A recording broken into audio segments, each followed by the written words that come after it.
Welcome to Crossbody of Work. My name is Evan. I am Javier. And this week we look at the career of a man with many, many names, many, many gimmicks. Ooh, God, man. A conductor. A conductor, yes, a working class man. A prize fighter. A voodoo doctor. Just like a TV guy. A Karen. Guy who works in the TV industry. Yeah, eventually a Karen. We are looking at Charles Wright. Welcome to Crossbody Work, a show where we look at wrestlers' career through 5 of the most important matches. And Charles Wright is a man whose matches span 4 separate gimmicks. Yeah. All of them being decently impactful to very impactful. Memorable to at least notable for what they brought to the WWF at the time. Because again, most of his work, pretty much all of his work in the WWF. Hey, a reminder, if you're not watching this on YouTube, if you are, hit that like, hit that subscribe. But if you're not, go check out our YouTube channel already. We have started our series called Wrestler Revisited. We just did our first episode on Eddie Guerrero, who was the first episode of our regular podcast. We have other content like our draft content. And coming this week, we'll announce it right now. We're doing another mini-sode exclusive to YouTube. And we are looking at the clusterfuck that was Brawl for All. Yes. It was bad, and we're going to talk about it. It was so fun, though. We had a great time. You know, the Brawl for All, I don't think that it's about the violence. I think it's about the friends we made along the way. And it's about the clips of Charles Wright where you see him getting absolutely dusted. Yeah, my man got toasted. He got folded. He folded like a cheap lawn chair. All right, Charles Wright, legitimately a tough man. I would never say that to his face. He's a terrifying man. He's a big dude. All the respect in the world, but like that's what the Brawl for All was a bunch of terrifying dudes punching each other, which I'm going nowhere near it. Nowhere near it. I'm just saying, I think 8 Ball was in it. Yes. I'm taking down 8 Ball. 8 Ball is the one that's going down. I'm taking down nobody in that entire thing. I don't think there's a wrestler. I don't think there's a wrestler alive that I could take down. Oh, brother, I'm telling you right now, Enzo Amore is getting his work. Jesus. All right. What do you know about Charles Wright? I know that he pretty much lives the gimmick. The guy owns some entertainment clubs, and he runs them, and he's very successful doing so. Yes, he manages Cheetah's Strip Club in Las Vegas, Nevada. At least that's what he had been doing for a while. Near the end of his career, not in his retirement. But in terms of the wrestler, Charles Wright first entered professional wrestling in the way that I think lots of people yearn to be discovered. He was being noticed while he was tending bar. Wrestlers were filming the movie Over the Top, and they were involved in the movie, and they were like, hey, with your large body type, 'cause he's a big dude, and his good look, they're like, you should get into wrestling. Like, how big do you think he's listed as? He's got to be considering he had a match against Taker, and he wasn't that much smaller. I'd say he's probably like 6'8". He's listed 6'6", 330. 6'6", 330. This is one person where I feel like they underlisted him on the height. I think they underlisted him too. I absolutely think they did. Unless we're overlisting the Undertaker badly. So he seeked out Larry Sharpe in the Monster Factory to get into the business. He then parlayed his training job into a job with Jerry Lawler in the United States Wrestling Association. So he was in the USWA. And then he gave the name Soul Taker, which is one of the tattoos he has. It says Soul Taker, which is terrifying. I like that. Honestly, I kind of like that. That's a good name. Why isn't that like someone's nickname in the UFC or like MMA in general? Like, we're going to get told by somebody. We're going to get told by somebody like, oh, it's actually this guy. This guy who's fucking 20 and 42 who fights for fucking he's in one championship wrestling in Singapore. Like, congratulations, bro. You were very passionate about that. He was brought to WWF in 91 under the suggestion of his friend, The Undertaker. He competed briefly under the name Sir Charles because his name is Charles Wright, and Charles Barkley was good at the basketball at the same time. He said, this is what he said. He said, the gimmick was never really developed, and when he was talking about it, he says he only remembers wearing ropes he purchased from another wrestler to the ring. So like not a lot there. Not a lot there. But in January 92, he was repackaged with a very infamous gimmick. He was the voodoo doctor, Papa Shango. Yeah, it was not well Is it received the at the Voodoo time. Kid Mafia? It was not very well received at the time. He had the cryptic rituals, he had the cult thing, he had like the ability to cast spells and make people vomit. He could he was like the first one who could control the ring lights. Like, Nah, man. The craziest thing about Papa Shango will always be that feud with Ultimate Warrior. yes. That is the craziest shit. Just the way that he made Warrior like throw up. The obviously we covered it on this podcast a few weeks ago for the Psycho Sid 2-parter. The infamous missed cue on the rundown that he completely botched. Yeah. Some infamous moments from our guy Charles. He misses the run in at WrestleMania 8, has his feud with Ultimate Warrior actually end up going nowhere. They don't actually end up having a blow-off match. And instead, the match we have for Papa Shango is him challenging for the WWF title. It's Saturday Night's Main Event 31. This was aired on November 14th, 1992. And it's Papa Shango versus Good Canadian Boy and current world champion, I believe, for the first time, Bret Hart. Yeah. First time. I feel like I don't need to ask this question, but like, what are your thoughts on the Papa Shango gimmick? I think that during a time period where everyone had a gimmick except for fucking Bret Hart, apparently, it was fine. I don't know. Like, you got to think, like, we're like a couple years away from like Duke the Dumpster Drozy and shit like that. You know, like for him to be like a voodoo fucking doctor, how like the Undertaker is an undead zombie. You know. Yeah, but he does it differently. The world of wrestling hated Papa Shango. It was booed by fans. It was voted worst gimmick, most embarrassing wrestler in the Wrestling Observer Newsletter Awards for 92. Everybody hated it. The only person who didn't was Bret Hart. Bret Hart is on record of having liked the character and specifically Charles Wright's in-ring work. Like he really liked the way he worked. It's just that he didn't think that the storyline with Ultimate Warrior did him any favors. You know, I do have to say, I think Charles Wright has a very unique style because he works big, but he works fast without working stiff. If that makes sense. You know, like he's very like let's say he's doing like a back suplex. He's the type of like guy who when he does, let's say he'll do a back suplex, he like puts a lot of like movement into it, you know. He let's say he's doing spoiler alert, the guy's the Godfather. He's doing the Godfather like Ho Train run splash into the corner. Like he puts some gusto behind it, and then once he gets there, he kind of like opens up as like wide as he can. Like he puts his limbs on everything and then closes it. Like that's not something you see a lot. Like he's just kind of has like a weird. I think it's like going to explain this for you. Like this is gonna, when you hear this, you go, "Oh, this makes a lot of sense." Based on, wow, he's a big, but he works a really agile style. When he attended the University of Nevada, he was an offensive tackle. I feel like that tracks. Like the nimbleness, the agility, the ability to control the body. Like that's such an offensive tackle thing to do. Like if he was just a big bruiser, you get thrown inside. You play guard. Either you have short arms or you don't have the quick feet. You end up in the inside.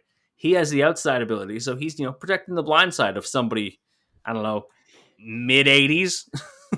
I mean, listen, you can't say the guard thing because like freaking Quentin Nelson is as nimble an offensive lineman as there are out there. There are exceptions to every rule. All right, let's talk about this match between Papa Shango and Bret Hart. It's not very good, but I do love the getup of Papa Shango. The pre-match promo Bret cuts. He starts talking about Stu Hart. He drops a dungeon message, says that he learns from every single match because he said it was a dream when he got the IC title. And look at where he is now. He's the WWF champion, and this is like an impossible thing that could have happened for him. And he really. Bret Hart as a babyface is so fucking good as a babyface. Like when Bret Hart wants you to love him, he's really fucking good at making you love him. He's very lovable when he wants to be, but also he's detestable when he wants to be. That's the balance of Bret Hart. So makes him one of the best, man. In terms of the actual wrestling, I don't really want to talk about all of it. What I walked away from this Not a match lot. thinking is there's not a lot for Shango to do, but very similar to your assessment, pretty athletic every time he's doing anything. Like, Yeah. the selling's not bad. There's like good worked punches for Yeah. only being in the business for what at this point 3 years. It's pretty For good. someone who doesn't have a background in it, really, like, he's not someone who like, oh, I had wrestler friends and all this stuff. Like, he was just a bartender. Yeah. You And then he know, became boys with the guys working on Over the Top. yeah. At one point, Bret does a monkey flip out of the corner, and he sells it really well. Like, there's not many big men you could do that shit to. Like, can you imagine doing a monkey flip to like fucking Braun Strowman or even just like Otis? You know? There is a spot by Bret I want to talk about where he's blowing up Shango with shoulder blocks, but he won't go down. And then he hits a running crossbody instead. Shango kicks out, sends him to the outside. Bret slides back in the ring through Shango's legs, clotheslines him to the outside, then does the slingshot plancha over the top. And I was like, oh, God, Bret, when you're just like feeling it, you're so good. You're so good. He's in his bag, man. Can you imagine Bret Hart nowadays? Like, man. I was going to say, nowadays he's just upset on Twitter about Goldberg. Just taking like 92, 93 Bret and just transporting them over to 2013. Like, it would be just really like good. Watching Danielson. That's what it would just be like. It would be really, really good. Just the one thing I don't like is that Shango's big move is the trap squeeze. You're my trap squeeze. Let it hit the bando. I don't like it. I hate it so much. It's a lot of it. There is also a spot where he tries the bear hug, and Bret puts a stop to it by shining up Shango's bald head and giving him a big bite, which is such a dickish thing to do. Because here's the other thing, is Charles Wright has hair, as we see later on. Yeah, he's got the Kobe going right now, though. You know, he's not bald. He's just got the head cut down. It's a little bit of hair. You could see it. Talk about the finish. Let's go to the finish. So at one point, first off, my favorite spot of the match it's a comedy spot. I feel like, but it's not really. Bret goes not the head shining? No, Bret goes over the top with the sunset flip, and Shango go down. And he's like doing the whole like balancing thing, like and so he's like he gets his balance back, and he's like, "Fuck you, Bret." And normally in this situation, the big man would just grab the person by the neck and then like lift them up or whatever. But he goes for a punch, and Bret moves out of the way, and my man just punches the mat, and he's like, "Fuck." It is pretty good. The end of this, Bret hits a side Russian leg sweep for a near fall. Big back body drop for a near fall. Middle rope flying clothesline for a near fall. And then the actual finish, which is Shango goes for a splash in the corner. Yep. Bret moves out of the way. Shango falls backwards. And then he like leaves his legs up. So he like falls back and then legs come up. Bret grabs the legs, slaps on that sharpshooter.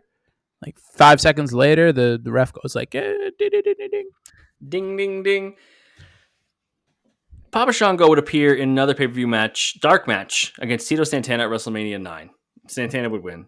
He would then be seen infrequently, and he made 2 final televised appearances against enhancement talents in June and July of 93.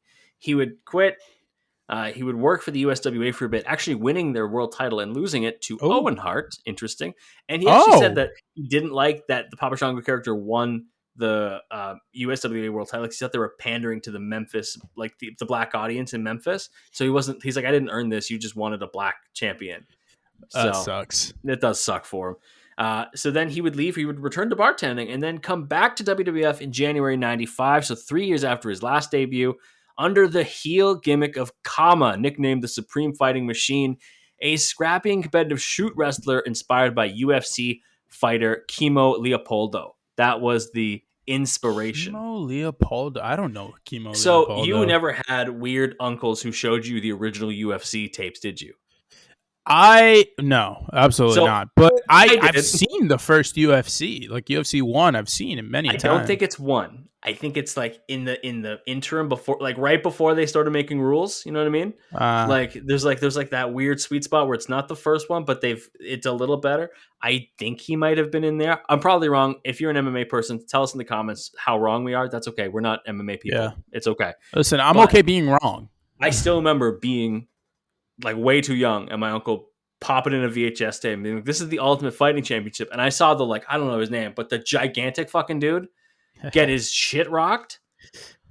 Oh my, what a life-changing experience that was. I was like, I thought I could fight people then, and then I quickly learned that I could not. Nah, fam. No. Nah. Pretty much right after his debut, Kama would join the $1 Million Corporation because that's where you put heels when you don't know what else to do with them.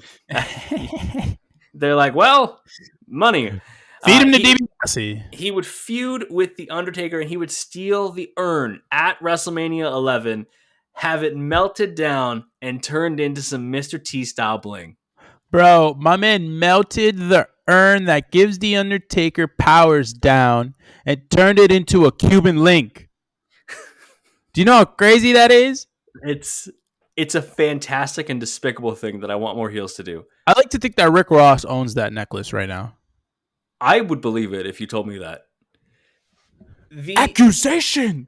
The bling would remain in his possession until November of 95 when King Mabel seized it, our boy, in a feud with The Undertaker. But in the actual feud, we got this match at SummerSlam 1995 versus The Undertaker. And of course, since it's versus The Undertaker, it is Kama in a casket match. Yep.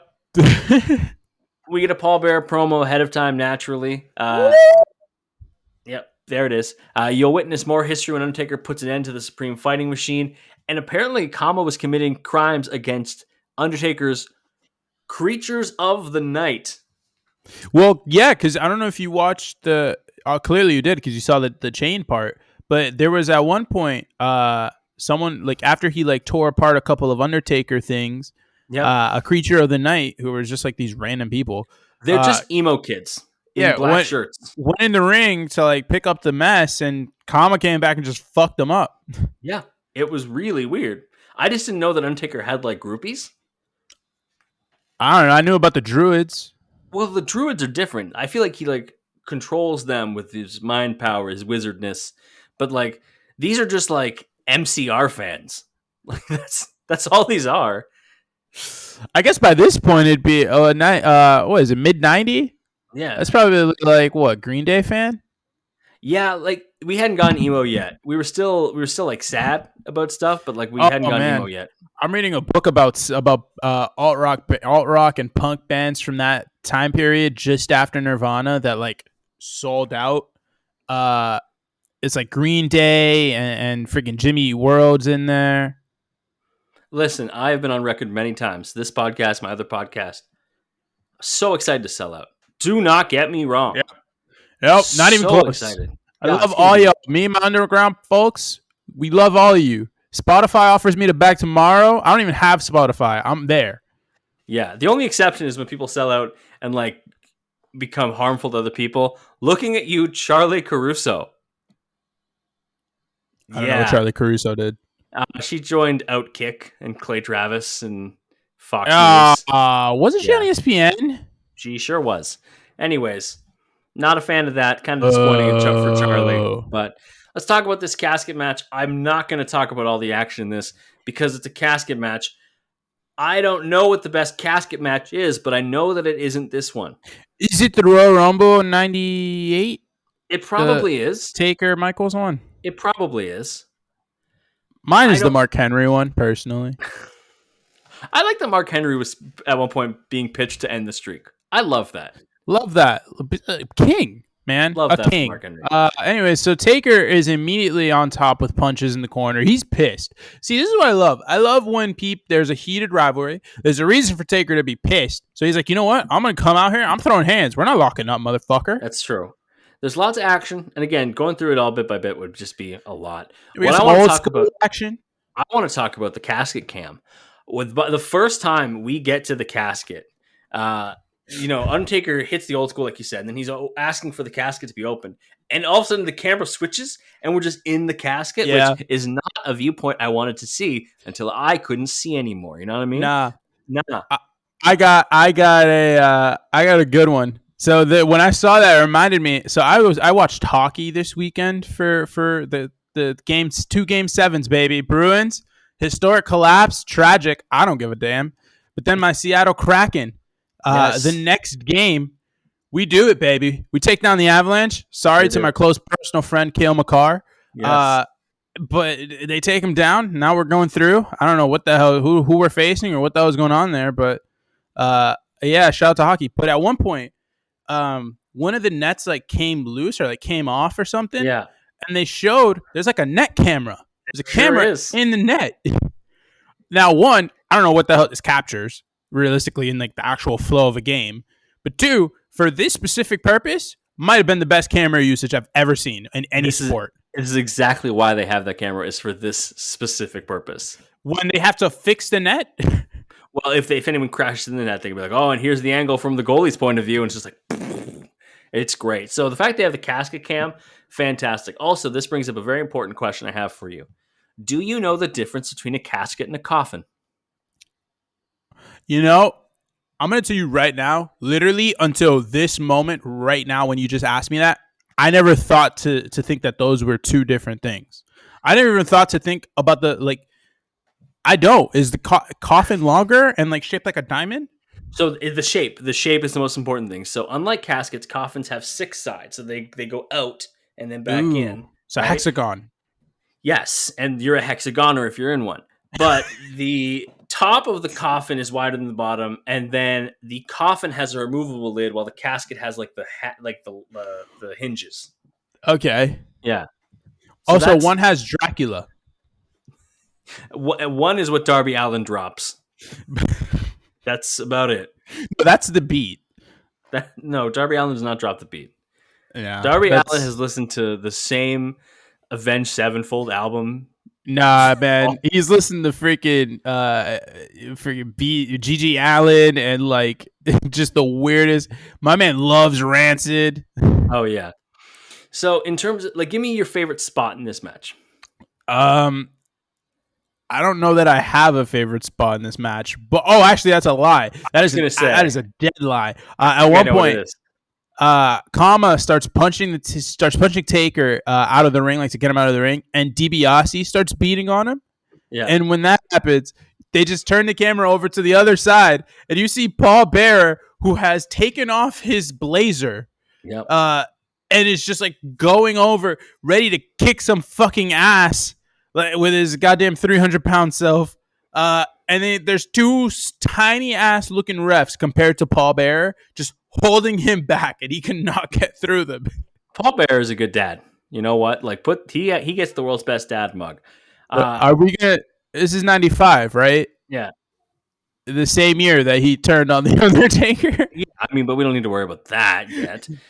The other spot that I liked a lot is Kama gets Taker into the casket. Taker is in the casket. He grabs the top rope, skins the cat, uses his legs to bring Kama into the casket instead.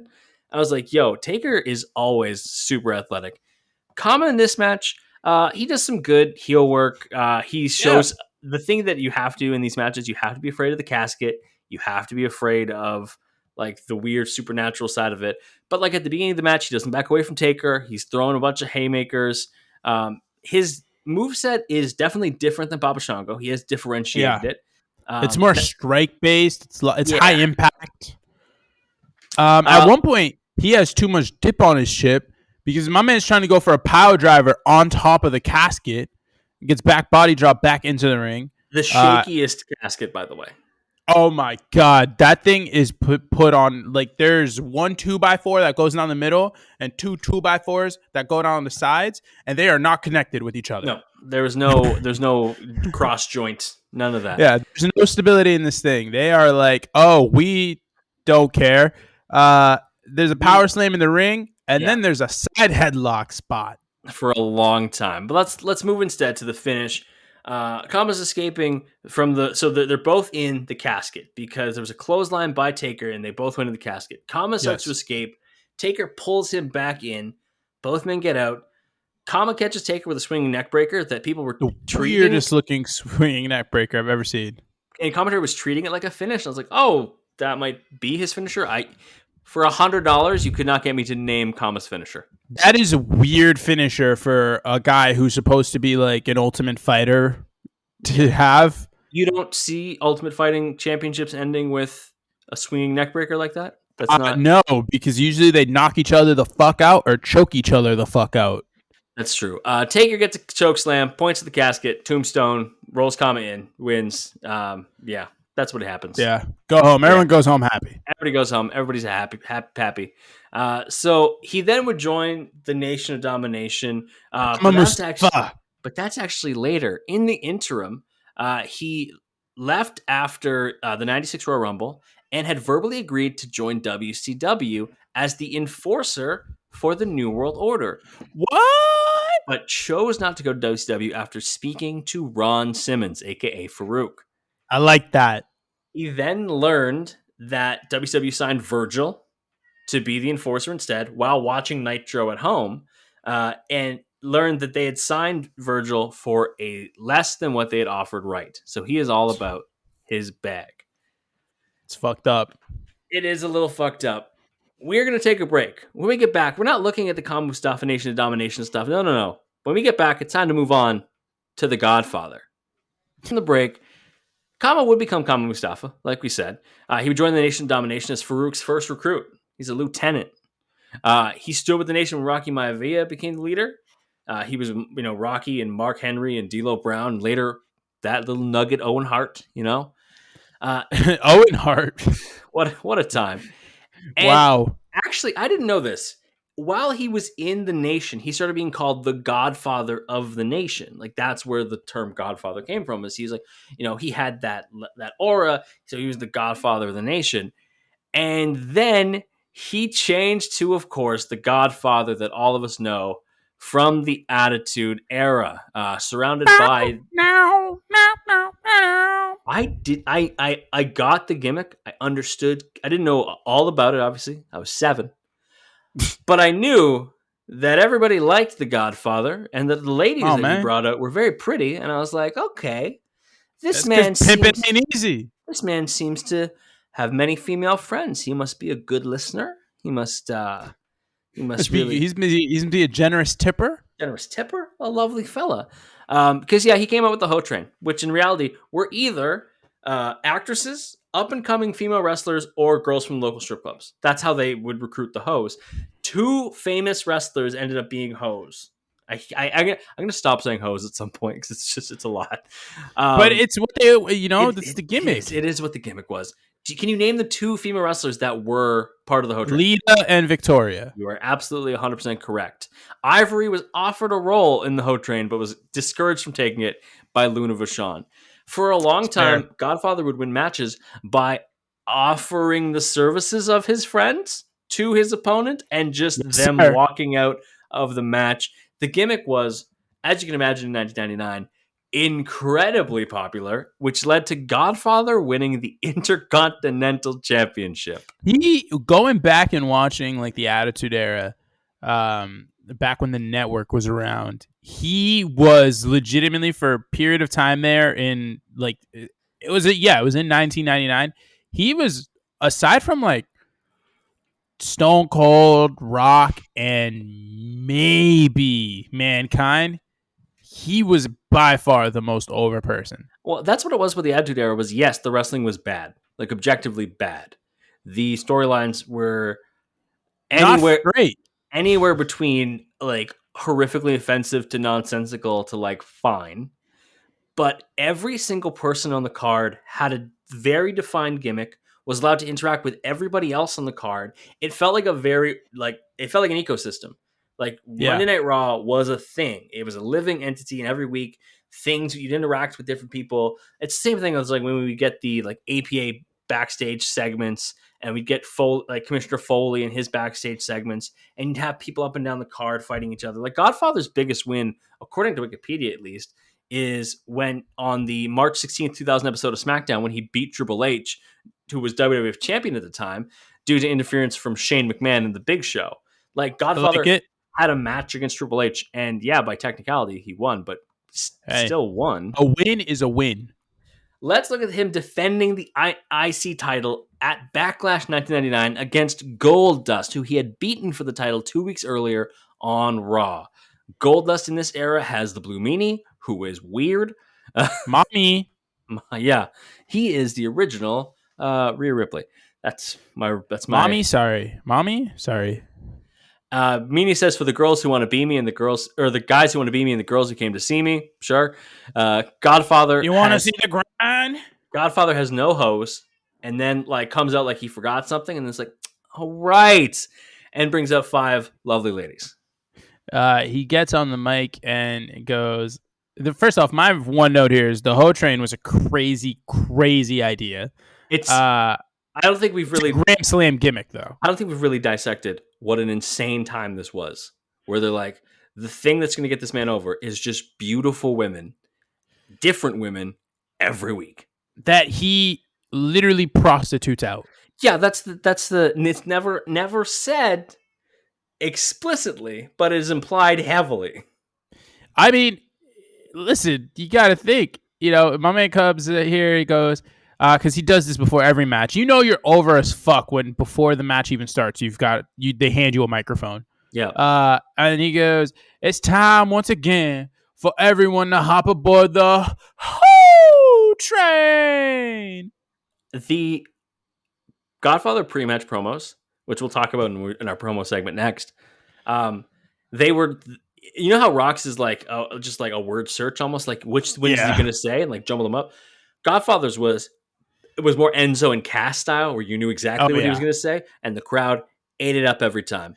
And sometimes he'd switch it up, like in this instance, where he goes, "For all the true players out there that know that the Godfather be pimping these hoes nationwide, man, I want you to reach down and light one for the Godfather 420 style and say, pimp it ain't easy." He is also not offering any hoes to Goldust because, according to Godfather, his girls don't like no scrubs. Don't want no scrubs. It's the way he said it too. He goes, "Don't want no scrubs." This match is fine. It's funny. Yeah, it's funny. It was entertaining. Honestly, I'm gonna say this, and you're gonna be like, really? This is my recommendation for the week. I'm not surprised. I thought beginning to end, this whole thing is probably like this whole clip is, I would guess, somewhere between like 8 and 9 minutes. I think it's 8 minutes. It is entertaining as fuck. Yeah. Entertaining as fuck. I watched this on normal speed. I was entertained the whole way through. The match itself, whatever. It's not about the match. It's about the spectacle of entertainment that you're watching. Yeah, like, you know, Godfather has some good spots here. He gets a back body drop. He gets the clothesline. Tosses Goldie to the outside. Meanie trips up Godfather to give the advantage back to Goldust. He gets the clothesline, gets the drop down strike. Then we get what the whole match was leading to, and it's really, really funny. So Meanie, who, if you didn't know, is the inspiration for LeBron James, gives some powder to Goldust, and Goldust is going to, blind Godfather. Meanie, he does the distraction to the ref, and what happens to Goldust and his powder? Godfather punches it back into his face, and then Goldust just starts wildly swinging, and Godfather's jabbing him to hell while he's doing it. And then Meanie comes in the ring to defend Goldie, and Godfather just kind of pushes Meanie into Goldust's wild swings, and Goldust just lays into his little boy. Goldust gets him, puts him in the corner, Goldust style, gets him trapped there, and then goes back, comes forward, and just punts him right in the dick. Shattered dreams, baby. Walks into a karate kick from the Godfather. 1, 2, Godfather actually gets up because he sees Meanie coming in to break up the pin. And when he does, Meanie goes headfirst into Goldust's Golden Globes. Yep. He whips Meanie into Goldust in the corner. Then he does his whole train running splash. Meanie gets out of the ring. Goldust gets hit with a Death Valley driver, which is the finisher for Godfather, which is awesome. 1, 2, 3. Godfather retains his belt. I need to tell you, my favorite part of this match is actually a line from Jerry the King Lawler. What world are we in? I know, but it's at one point. It's pretty early on in the match. He goes, Blue Meanie had an experience with a hoe one time. She told him not on the first date. Poor Meanie.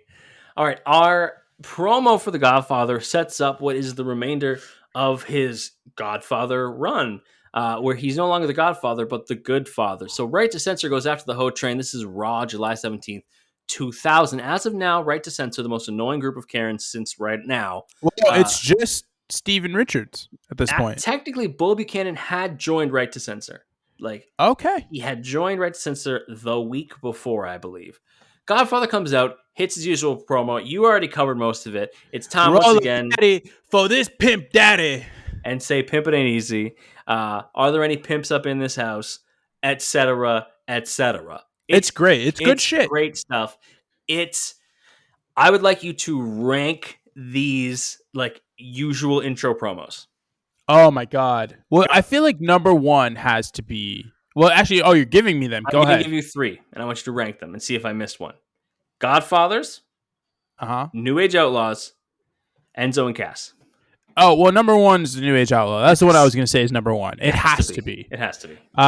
Two, I'm actually going to say the Godfather. Yeah, it's just because listen, you're seeing it here. Like, I love this shit. And then three is going to be Enzo and Cass. Are there any that I missed? Jericho had a couple during his little. I think the thing is he's had so much variety in his gimmicks, and I'm like, you know what I mean? Like his Rock, but Rock always switched it up. Yeah, like Rock's Millions and Millions is up there for sure. Millions, yeah, or finally. Millions. Obviously the Paul Heyman, the Brock Lesnar thing. Oh yeah, the Paul Heyman introduction's very good too. Roman just going to acknowledge me. You know, I also realized that it's kind of been written out of WWE history, but there's a clip where Enzo and Cass do not have microphones, and they do the entire intro without the microphones, and I'm like, that might be one of the most impressive things I've seen in terms of. Is that the London one? I believe so, where they're so over that they do not need the microphone. Plus, anything to see Enzo doing this little before he does the fucking thing is so funny. It's so fun. This is also why you need to watch these on YouTube, so you can see all of our weird things we do during the recording. Yeah, I think I nailed that. You did. All right. So Steven is here because he's the worst, even though you love Steven Richards. There's face when the Right to Censor music hits. I can't even recreate it. It's like he wanted it. It's genuinely just like, just like a so disappointed, like what the fuck, annoyed. It's a mixture of just all those feelings. This is also where I realized that there is a notable name in the Ho Train this week. Go on. Victoria is the one in the leopard print skirt and black top. Oh, good for her. I didn't notice. I never look at the hose. She'll eventually get powerbombed through a table by the Good Father, but we're not there yet. Stevie Richards is goated. I don't give a damn. He says, what's wrong with these people? They cheer for violence. They cheer for indecency. Yep. And worst of all, they cheer for Godfather and his hoes. You ask where the morals have gone? Yep. Stevie is censoring things, and Godfather says, I do know one thing, that's your censoring behind is costing me the hardcore title right now, because Godfather's supposed to be fighting Steve Blackman for the hardcore title. He calls Steven down to the ring, but Steven stops halfway because violence has never solved anything. And he won't sully his hands unless it's in self-defense. And Godfather says he better start defending himself right now and runs after him. Chases it up, and then B Squared comes out and attacks him. Bull Buchanan, for those of you who are not up to the John Cena debut times. Sure. And then a little after the attack and all this stuff, there's a backstage promo right at the end of the clip where Godfather is holding his neck. He's hurt. He's talking to Michael Cole, who has frosted tips. And he goes... Any excuse to talk about Michael Cole's frosted tips. He goes, man, Stevie Richards thinks he could tell people what to think, what to wear, how to think, how to act. Man, he doesn't know what people want. And now he's going to bring B Squared. He didn't say B Squared. I'm saying it. On me? Well, I'll tell you what. I'm going to show them both how hard pimping really is. The next week, Godfather would lose a match to Bull Buchanan and have to give up pimping. Unbelievable. Literally the next week. He then joined Right to Censor and became the Good Father. We are going to take a break. When we get back, we have 2 matches for Right to Censor.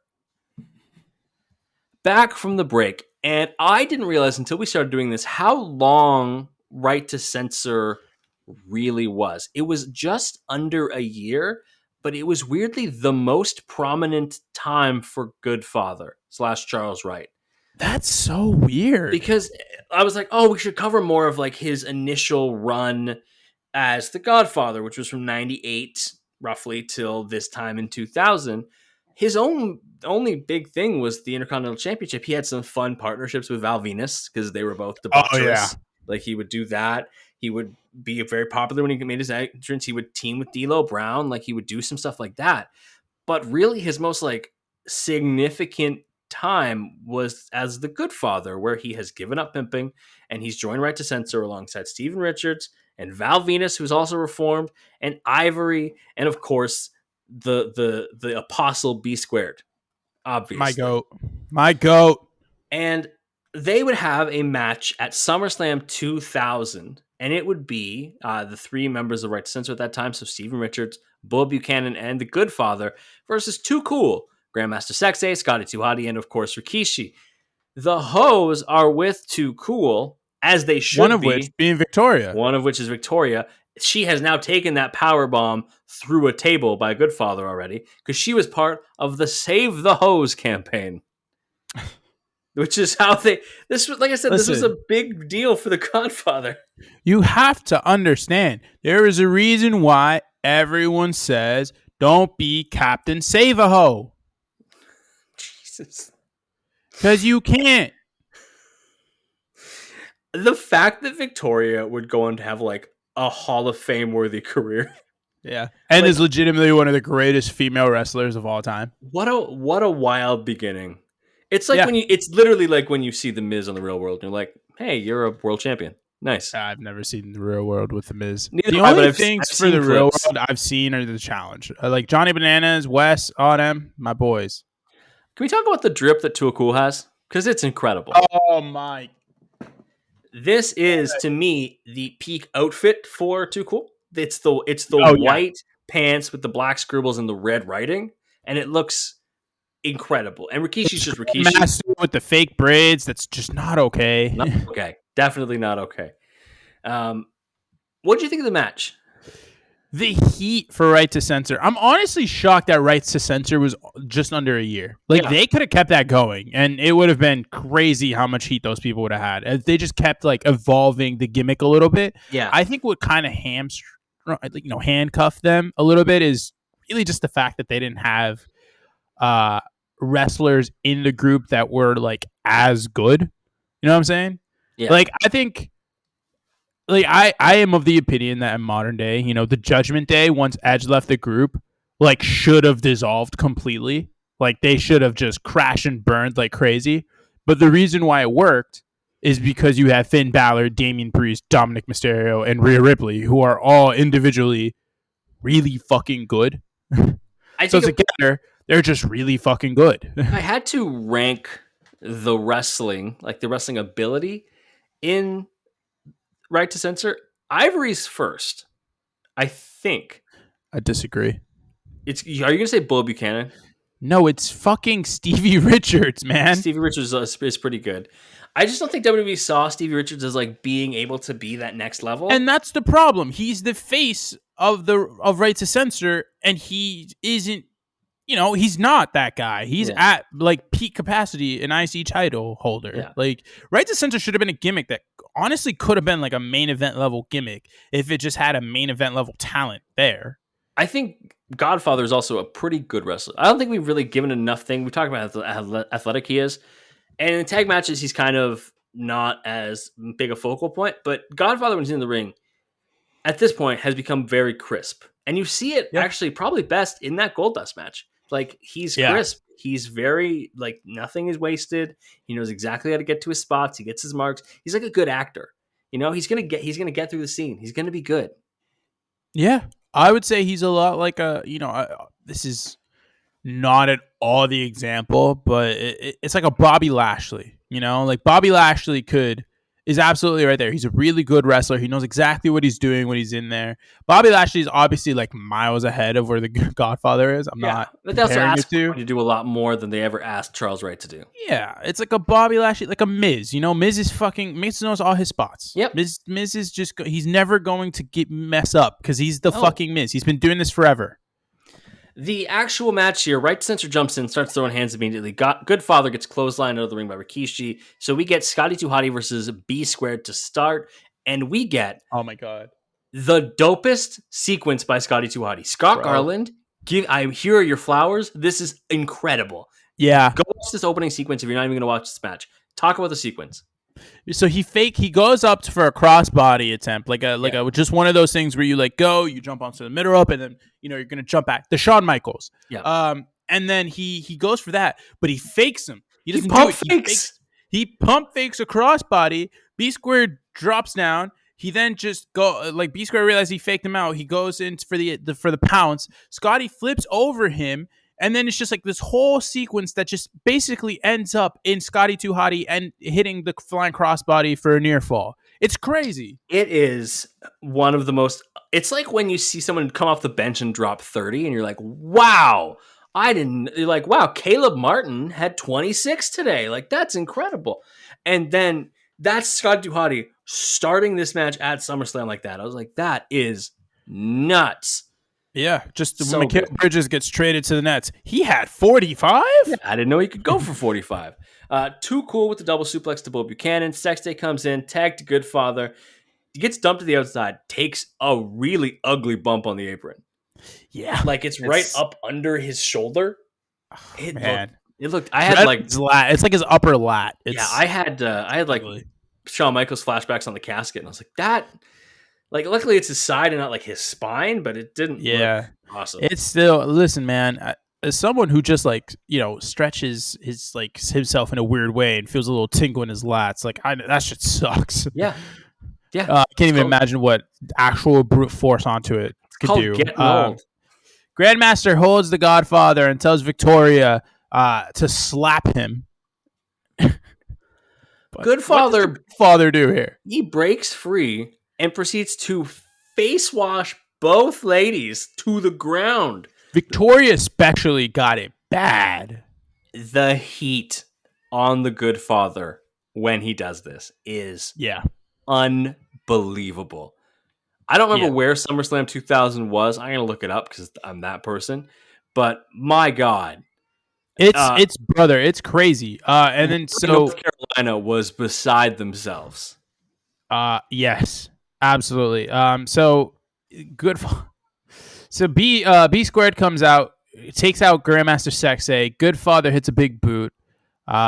Stevie Richards gets in the ring. He hits a power bomb for a near fall. Scoop slam. When he goes up to the top rope, though, Grandmaster Sexay crotches him, and then goes up there and he hits a superplex. He does superplex for Sexay. Hot tag to Rikishi. Yeah, Enziguri hot tag to Rikishi. Lit. Absolutely crazy. Great hot tag by Rikishi here. Right hands for everybody. Double clotheslines. Tosses Steven out of the ring. And Victoria tosses him right back in. Yes. Too Cool. So they stack all of Right to Censor in the corner. Yeah. I think it's Scotty goes first. When he does so, I think it's Goodfather falls out of the corner. Then Grandmaster Sexay goes, hits a splash. And then B Squared falls out of the corner. And then Rikishi's the last one to go. So he goes, he hits a splash on Stevie. Stevie immediately drops down, and he's in position. He has assumed the position. The stink face is a move, and we haven't covered Rikishi yet. The stink face is a move that grossed me out to no end as a child. I think we save it. I think we save it for the people. It was the grossest thing in the world. Just a big, very large Samoan man wearing a thong, putting his ass in your face. We then get a Samoan drop by Rikishi to Goodfather. Bull Buchanan hits a scissor kick to Rikishi. And again, shout out to B Squared. Scissor kick is on point. Scissor kick. It's on point. Kick the shit out of his head. Scotty sets Bull up for the worm. And speaking of people getting their head kicked off, what happens to Scotty as he's doing his little WORM? Yeah, Scotty's he's done. He's doing he's hit the face buster. He's doing the whole situation, and Stevie Richards just comes through and like fucking Shawn Michaels super kicks this man clean in the jaw. You hear the sound, you hear everything. Yeah. He's done. He's out cold. 1, 2, 3. Right to Censor win this match. It's fantastic. Godfather and Bo Buchanan would actually win the WWF Tag Team Championships, which are the only titles that Godfather / Charles Wright would win in WWE. He would win this set of tag titles. He would win the IC title. That's it. And he never won the hardcore. Never won the hardcore title. If you go to his championships and accomplishments, he has IC title, World Tag Team Championship, Hall of Fame. That's it. And then he's got that trio from '92 of worst gimmick, worst feud, and most embarrassing wrestler. I don't believe that. I don't believe that. They would win the titles against the Hardy Boyz on the November 6th episode of Raw and then defend them across the pond in the UK at Rebellion 2000. Right to Censor versus Hardy Boyz is our last match. The Hardy Boyz, at this point in time, are the coolest sons of bitches on the planet. Yes, they are. Because the only people who could wear mesh shirts before Pretty Deadly and get away with it. And they did that. Like, they had all of the sauce. It was incredible. There's no Steven Richards with Right to Censor here, but they have Val Venus with the group at this point, which really be his precursor to being Chief Morley, which I thought was an underrated shit heel gimmick.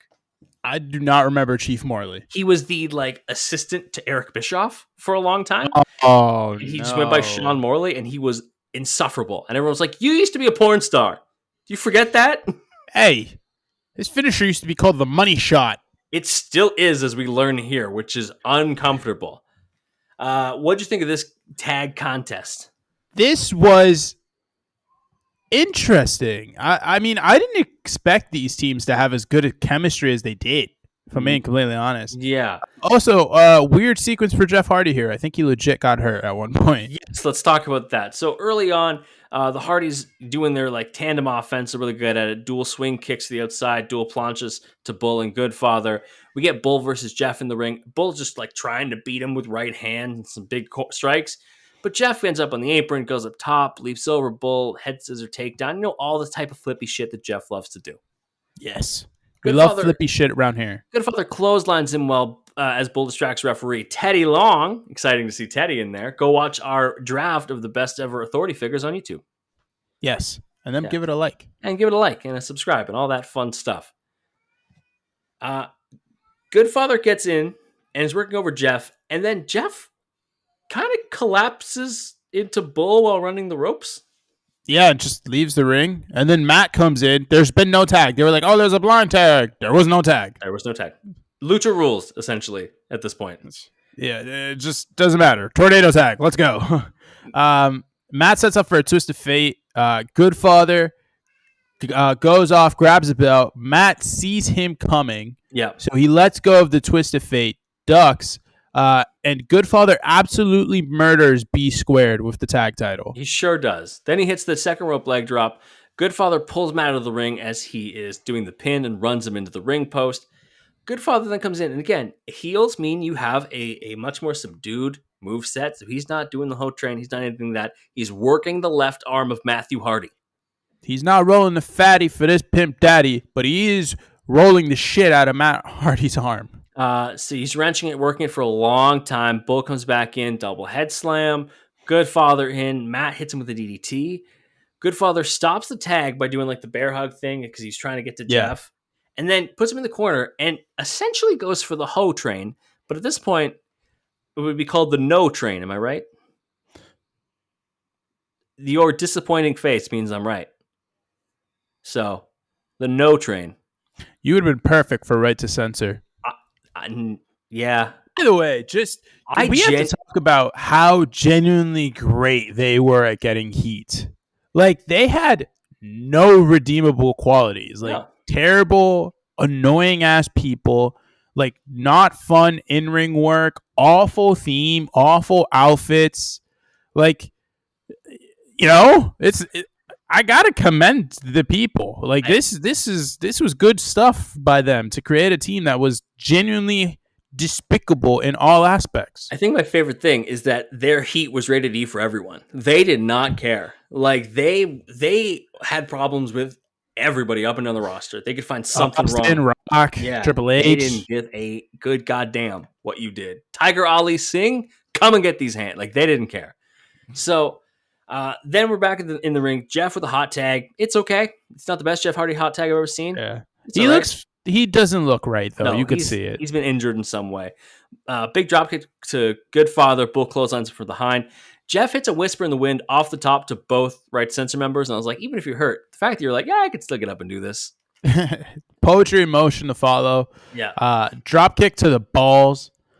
Matt then hits a twist of fate. Jeff hits a swanton, and the referee gets distracted in the corner. By referee, I mean Teddy Long, because Matt and B Squared are off in the corner fighting each other, and while he's got his back to the action in the middle, Val Venus goes up to the top, hits a money shot right to the back of Jeff's head, throws Godfather right onto Jeff, gets out of the ring. Teddy Long turns around. 1, 2, 3.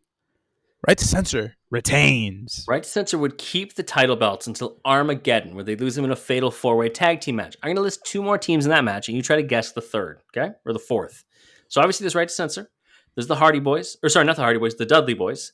There's Edge and Christian, who actually won the belts. There's one more tag team. Guess that tag team. Oh, God. Is it a thrown together team? Technically, yes. Fuck. I would consider them a thrown together team. They did last for longer than, I would say, your average thrown together team. It's not Booker and, no, it can't be. It's 2000. Is it like Regal and someone? It is Road Dogg and K-Quick. Got love from a boy, K-Quick. It's great. Wright was released from WWE December 2002. He would show up a number of times. He made an appearance in the 2002 Rumble as the Godfather. He made an appearance in the 2013 Rumble as the Godfather. He's been a big person on the convention circuit. He interrupted Theodore Long and Crystal Marshall's wedding in 2007. He stopped He stopped Viscera from proposing to Lillian Garcia in 2005, and he did, which is incredible when you think about it. That's listen. Mabel's it's like I said, man. Can't be Captain Savo. What did you think? You could join him. Going and looking at the career, the Hall of Fame career, like I said, because he was inducted in 2016, the Hall of Fame career of Charles Wright. What did you think? Just a guy who took a career that could have ended very poorly after Papa Shango. Could have ended a couple of times. Yeah, could have ended a couple of times. Even after Kama Mustafa. But he turned it around. He became the Godfather and was legitimately one of the most over people on that roster. Went to Right to Censor, turned it completely. Was still incredibly over, just in the negative way. Yeah. And he made a damn good career out of something that probably shouldn't. He was a bartender. Who and what a world he lives in now. Had probably multiple WrestleMania matches, WWE Hall of Famer. He got as popular as it gets, man, without reaching the tip top of the industry. And a bunch of people who were like 25 to 55, if they saw him, they'd be like, I fucking loved you, man. Yeah. They'd be like, I loved you. Or I was little and I was scared of you because when you were Papa Shango, you were super scary. Like, bro, roll a fatty for this Pimp Daddy. Like I said, man, just one of the best. It's my personal favorite. The ranking that you gave me earlier, I had to put New Age Outlaw number 1 because it is number 1. It is. But I personally would prefer the Godfather one. Bro, everyone hop aboard the whole train. You should go and follow the boys on social media. You should follow me on Twitter at @7gomes, ITSEVANGOMES. Javier, where are you on Twitter? On the bio of the main account. It's right there. It's @JMelloSports. Click it, hit follow. Just do it. And of course, to follow the main account on Twitter, on Instagram, and here on YouTube, if you are watching on YouTube, at Crossbody of Work.